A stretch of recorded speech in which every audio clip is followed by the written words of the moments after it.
At the very beginning of the film, the viewer sees Fusey, a young man working as a loader in an air harbor.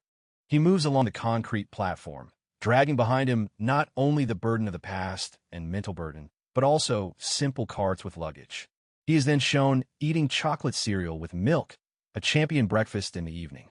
At the same moment, his mother is preparing sandwiches for tomorrow's shift.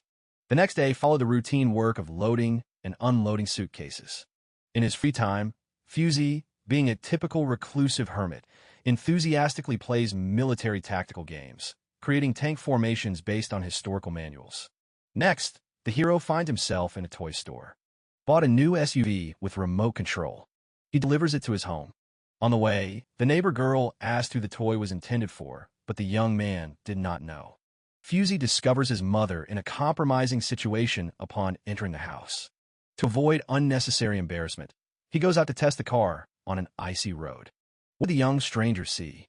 After making sure that his boyfriend Rolf has left, the young man returns to his home. While her mother is busy doing her friend's hair, Fusey heads to Mordor to play a board war game with him. The heir of Mordor wants to have fun with them, but the parent forbids it, arguing that this fun is not for children. Later, the adults smoke weed and share gossip. Namely, the mischievous Fusey Perepahan has been declassified. Discusses hypnotists erasing traumatic memories. At dawn, while clearing away some Scandinavian snow, Fusey sees Rolf walking around his desk, touching the figurines without permission. Entering the room, he asks to stop this and adjust the placement of the toy soldiers.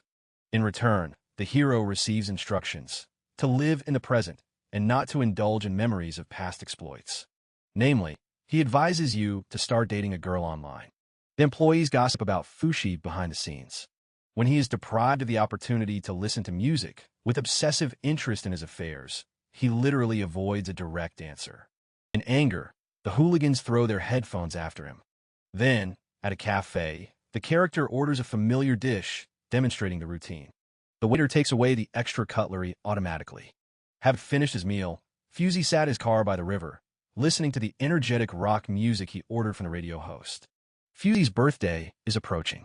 His self-taught stepfather gave him a cowboy hat and a voucher for a dance class to cheer up the character and make friends. The boss calls Fusey to work for a confidential conversation about possible bullying from his colleagues. Despite their obvious hostility, the character does not betray anyone. Arriving at the house, he meets a neighbor on the stairs. The girl forgot her keys, so entry into the house is impossible.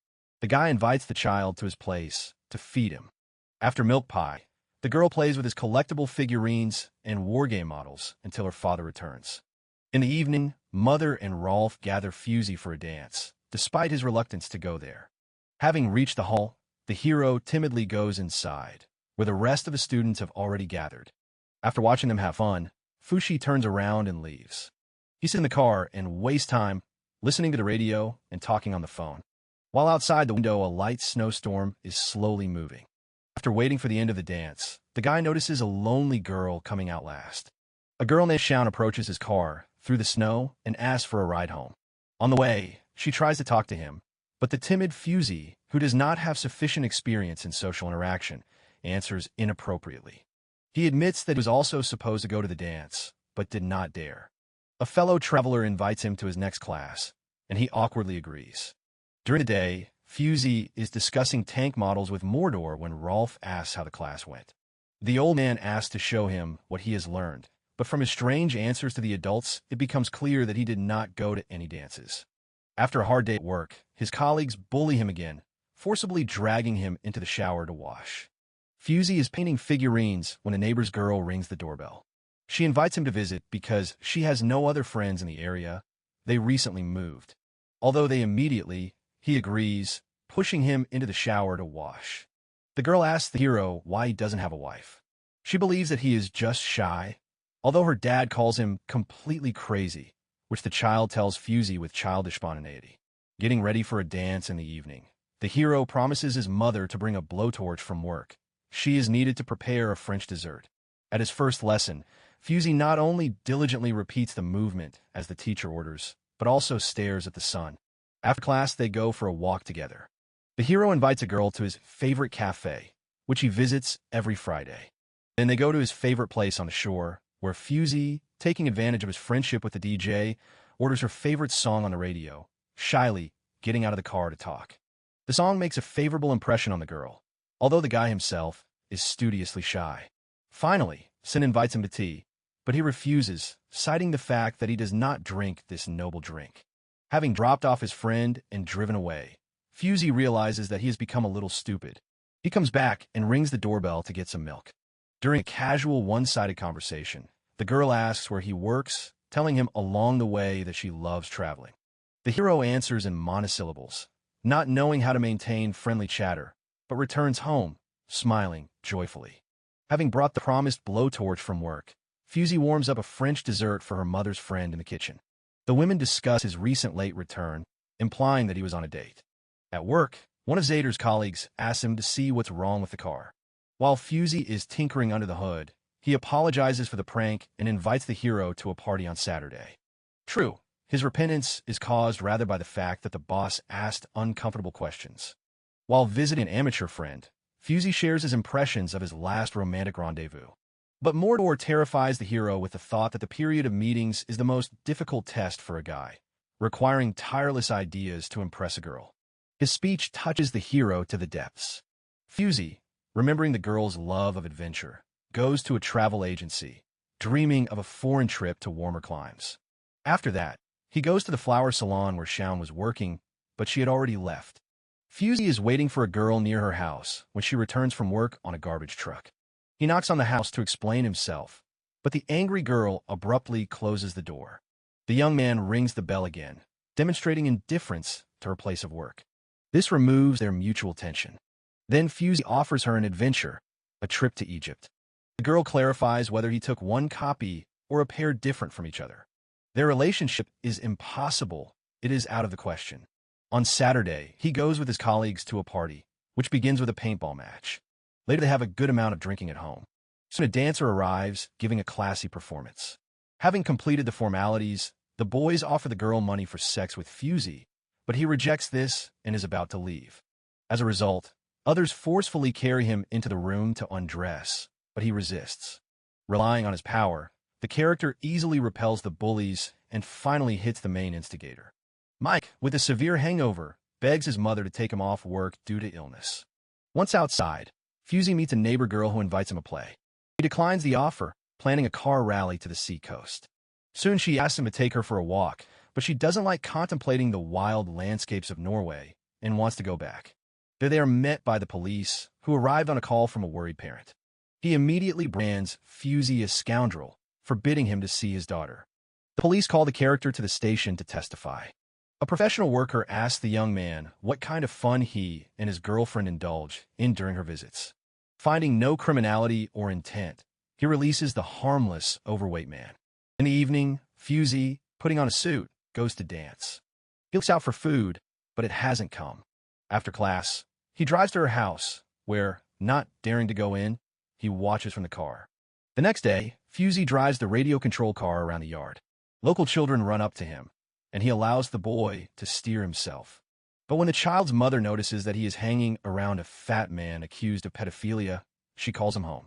Tormented by conflicting thoughts, Fusey returns to the house and, breaking the glass, gets inside. The apartment is in chaos, and the girl herself is sitting locked in the closet, like Tom Cruise in Stan Marsh's room. When she tries to talk, she responds with a request to leave. The hero almost obeys, but the cat's plaintive meow forces him to stay. After feeding the animal, Fusey remains in the chair in front of the TV with the pet on his stomach. In the morning, he wakes up on the sofa in his rented apartment and prepares breakfast, which he leaves in front of the closet door. After cleaning the apartment, Fusey is about to leave. Breakfast sits on the floor untouched. He shows up for work to take a few days off. Having received the go-ahead, the guy returns to the restaurant to replace the broken glass. Fusey stays with the girl, studying recipes and cooking according to them, in the process trying to get the hostess to talk. The girl admits that she missed work and is afraid that she will be fired. Then Fusey goes to the landfill to talk with its boss. He offers to work shifts for her. The hero returns to his friend, grabbing a huge bouquet along the way. He carefully opens the door, after which he picks up the girl, sobbing with self-pity, consoling her that everything will be fine. Fusey carefully washes her son in the bathroom, makes sure she eats at least something, puts her to bed, and covers her with a blanket. The hero sorts garbage at the landfill instead of the girl. The rest of the workers look at him sideways. However, instead of bullying him, they invite him to watch football after work. Returning home, Fusey also finds his mother upset. The guy left her. Hinting that her son deserves better than a depressed scavenger, the mother drips on her son's brain so that he leaves his girlfriend. During his next visit to Shaun, the hero finds her making repairs while listening to music.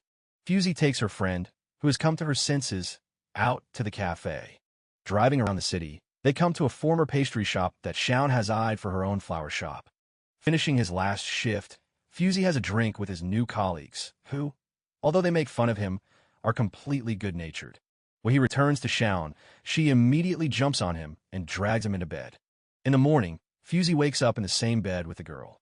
They return to dance class, and for the first time, instead of a formal suit, he is wearing a more appropriate outfit, even wearing a cowboy hat. Shaun suggests go together on a previously planned tourist trip, as well as moving to the next level and moving in together to live together. But now Fusey himself cannot leave his mother alone. The girl is upset by his reluctance to get out from under her mother's skirt, and she leaves. Fusey runs after her to say that he is ready to change his life. At home, he saws up a war game table and collects figurines and toys in a box, which the neighboring girls take to him. She is missing. Having accepted the gifts, the father apologizes to his son for his lack of trust. Fusey and Mordor bring many boxes of property into Shaun's apartment, who rushes back and forth in excitement. She has a new panic attack. She is afraid that the move will be a failure. The young man has no choice but to take his belongings back to his father's house. Depressed, he remains in the room, surrounded by boxes of things. The anger doesn't go away. In the morning, Fusey looks out the window at the raging snowstorm. The white cover of snow reminds him of how Shaun's love conquered his introverted nature. In Air Harbor, the young man watches the joyful tourists setting off on foreign voyages or arriving home with impressions. He revisits the former candy store, bringing it back into line with Mordor. After tidying up the shop, the character places a key and a message for Shaun in her mailbox. In the next scene, a truck slowly drives along the concrete surface of the airfield, pulling luggage carts. However, Fusey is watching him from the height of the pier. Together with his fellow travelers, the hero is preparing to sail to distant, unfamiliar lands. The runway flashes outside the window, picking up speed. Fusey left his usual life, cut ties with the past, and embraced the unknown.